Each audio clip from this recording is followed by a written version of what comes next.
Manchester City have just blasted Al Ain 6-0, and it's time for Match 3 predictions.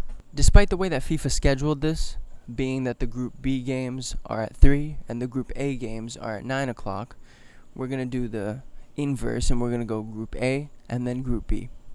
For those of you that are new to this format, alright, so on match day 3, which would be the last match day, the last game of the group stages, you have the games happen at the same time, and this is to avoid any sort of, fondling with the results, let's say. I feel like I could have had a better word for that, but I really didn't. I had no other one in my head. Group A. So Group A is a big one. As you can see, we have both the teams with 1 point facing each other and the two teams with 4 points facing each other, which stands off for a nice matchup on the last day. Porto need to win this game if they have any chance of going through. A tie against Al Ahly is not enough. However, the thing is that Al Ahly themselves also need to win this game. They don't have any choice, which makes this for a great nail-biter. Add to that both Inter Miami and Palmeiras would want to stamp themselves onto the next round, and you have a Group A that looks very nice in match day 3. So as far as my predictions, I see Porto going through. I'm gonna say Porto win probably 2-1 over Al Ahly. I think Al Ahly will play counterattack. I think they will give Porto a very hard time. They might nick it. It might just be a tie as well, but I'm going to say that Porto will win, and they will finish with 4 points in the group, and Al Ahly will finish with 1 point in the group.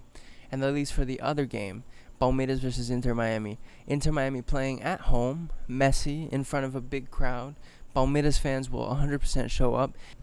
That Palmeiras and Inter Miami game, I will be there, and I will be getting some footage and releasing a video sometime in the week, maybe at the end of the group stages. Who knows? We'll find something to do with it. But I'm excited for it. Inter Miami playing at home, Messi and the boys. They gave themselves a chance. 4 points. Goal difference might count here against a team like Porto or Al Ahly if they win. So you cannot give up. Now you can say that a tie is enough for Palmeiras and Inter Miami. So maybe Inter Miami just play that tie. I'm going to say it's going to be a draw. Despite me wanting Palmeiras to win and I want them to go forward, I think a loss is a lot more... a loss is a lot worse for both of these teams than a draw is, as a draw would see them both through. So I don't think any of them are necessarily going to play to lose or play to a draw, but I think the cautiousness of maybe losing versus just getting that point that is necessary will lead this game to be a tie, I think. Group B. So Group B is a big one. It's at 3 o'clock. One of these games kind of doesn't matter, and one of them really matters. But then again, the other one will affect the other one too. Not that wow, that was a waste of anything. Okay.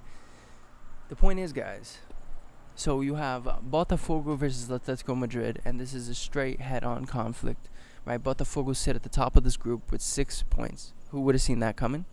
Not a lot of us, but here we are, and they're going to want to go through, because to be eliminated when you beat PSG and when you have this strong of a group would be sad.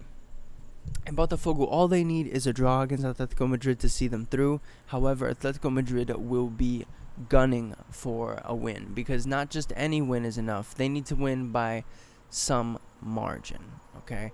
They need to get that goal difference, and that's going to be very hard for the fact that they already lost to PSG 4-0, helped themselves a little bit with the 3-1 win over Seattle, but now they will play Botafogo, who we already see is very solid, compact, and can hit on the counterattack.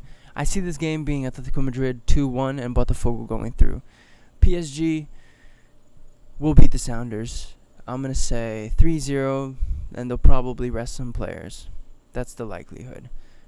Group C, we have Bayern Munich at 6 points, Benfica at 4 points, Boca Juniors with 1 point, and Auckland City at 0 points.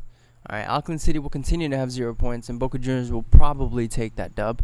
Now the question is by how much, as they will likely need to beat Benfica on goal difference. Benfica faced the Bayern Munich, who is stronger than most teams in this tournament and are one of the shoo-ins to maybe win the whole thing.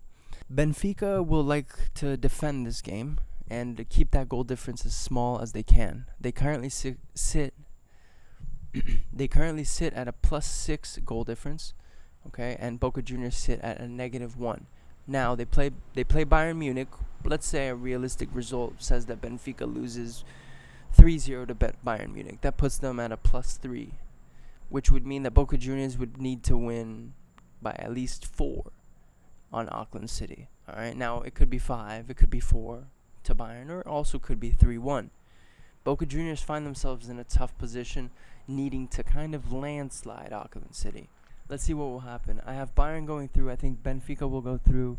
I think that 6 goals is just enough for them. That weather delay maybe even help them. Boca Juniors will likely win something like 4-0. But I don't know if they'll be able to remontar on that goal difference, leaving them in 3rd place, and Auckland City a great performance in last.